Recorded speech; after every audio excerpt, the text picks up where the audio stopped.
Saudações, sejam todos bem-vindos à edição especial do programa Impacto da Palavra. Eu sou Nuno Cadete e hoje desejo levar um tema bastante importante e que de certeza vai edificar a tua fé ali para você que nos ouve e nos vê do outro lado. Hoje queremos falar sobre o seguinte tema: o homem chamado Jesus. Para tal, vamos usar o texto de João, capítulo 9, versículo de número 10. Assim diz a palavra de Deus. Diziam-lhe, pois, como se te abriram os olhos? Ele respondeu e disse-lhe, o homem chamado Jesus fez lodo e untou-me os olhos e disse-me, vai ao tanque de Siloé e lava-te. Então fui e lavei-me e vi. Obviamente, esta história, segundo o texto que acabamos de abrir, fala-nos a respeito de um cego que tinha sido curado por Jesus. E eu quero tomar este texto para falar essencialmente a respeito da pessoa de Cristo, Jesus, o homem chamado Jesus. Jesus é o homem mais extraordinário que pisou a terra. Jesus impactou o mundo de tal forma que a história ficou dividida em função da sua pessoa. Hoje nós conhecemos a história falando de antes e depois de Cristo. Por quê? Porque os feitos de Jesus impactaram a terra de uma forma extraordinária.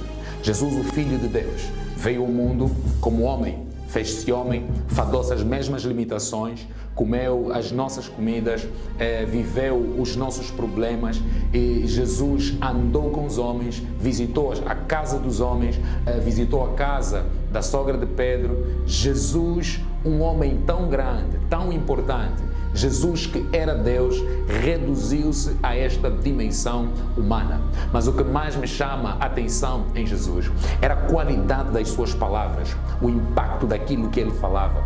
Jesus conseguiu congregar 12 homens diferentes, de caráteres diferentes, com educações diferentes, de níveis sociais diferentes e conseguiu introduzir uma mensagem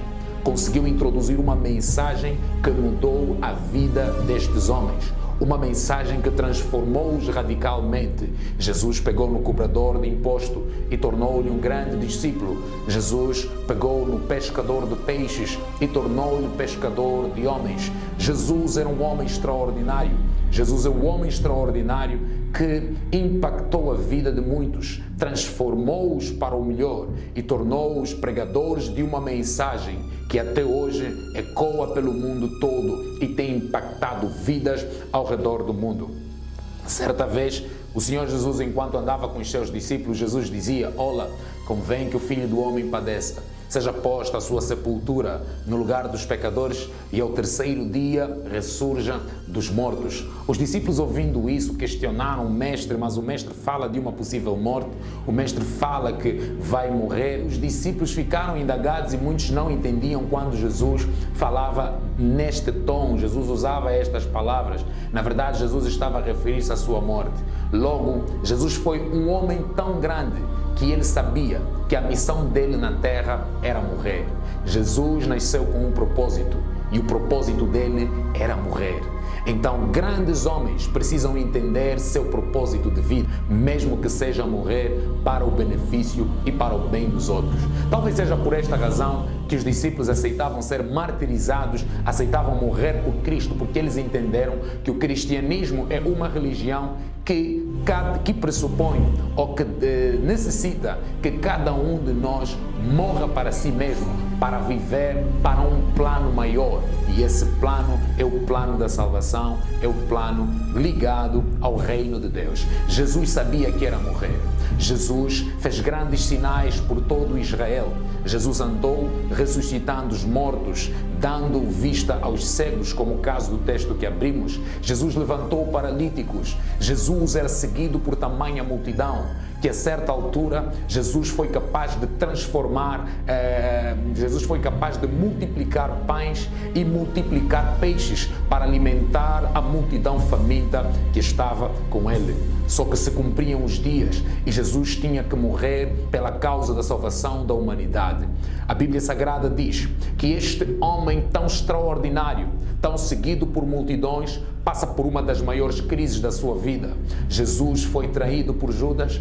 Jesus não só foi traído por Judas, como foi traído pela multidão, porque alguns diziam por toda a cidade alvoroçada de Jerusalém, uma cidade que era cidade da paz, mas nesse dia não estava em paz, porque estava a ser crucificado o Rei da Glória. As multidões diziam: crucifiquem-no, crucifiquem-no, crucifiquem-no. Mas o Senhor Jesus entendia que ele tinha um propósito maior, e o seu propósito era morrer, porque se ele não morresse, nós não seríamos salvos. Se ele não morresse, nós não estaríamos aqui. Minhas senhoras e meus senhores, meus irmãos e minhas irmãs, meus amigos e amigas, pessoas ao redor do mundo, eu estou aqui para falar a respeito da pessoa do Senhor Jesus Cristo, um homem que não desistiu da sua missão, mesmo sendo caluniado, um homem que não desistiu da sua missão, mesmo sendo batido, cuspido, andando cheio de sangue pelas ruas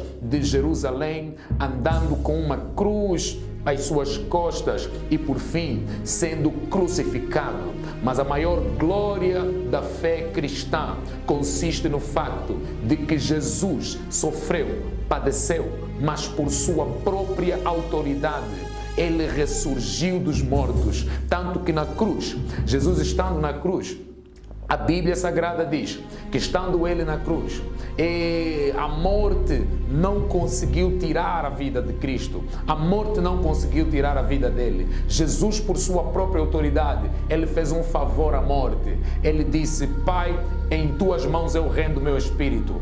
A morte não foi capaz de matá-lo. Ele mesmo é quem rendeu a sua vida. Mas como Jesus é tão extraordinário, não só a morte foi incapaz de matá-lo, como também foi incapaz de contê-lo na morte, de contê-lo morto. E a Bíblia Sagrada diz que ao terceiro dia ele ressuscitou, validando assim a nossa fé de que ele morreu, mas também ressuscitou.